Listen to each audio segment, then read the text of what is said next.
Maybe our view of Jesus is someone who smells fresh and he hangs around the noble. That's not the Jesus of the New Testament. The Jesus in the New Testament didn't smell very good because he hung around people who didn't smell good. The Jesus of the New Testament spent time with those who weren't worthy to be around the noble. And he loved them.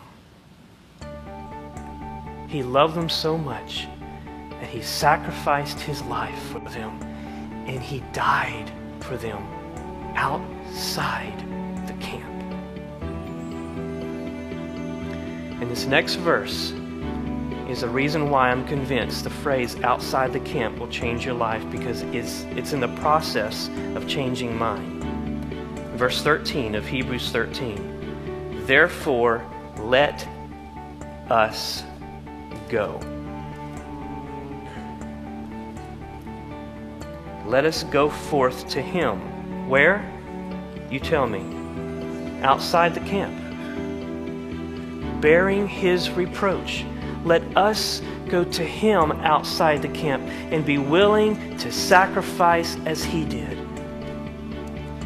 Let us go to him outside of our comfort, outside of our bubble, outside of our four walls of our church buildings, outside where the lost and the hurting and the dying and the who's going to go?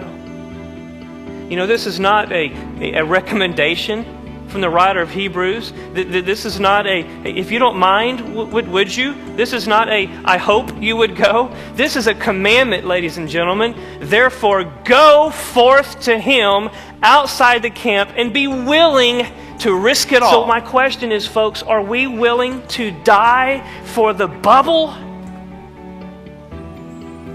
Are we willing to sacrifice all of our dollars and all of our hours for the bubble on the earth?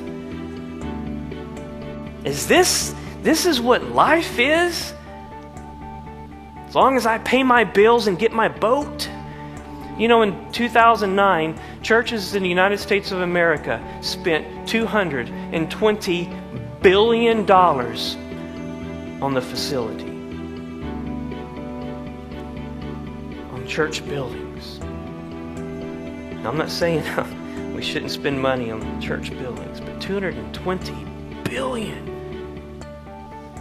And Richard Stearns, in his book Hole in the Gospel, said that if Christians in America would give a tenth of their tenth to missions, we could solve world hunger.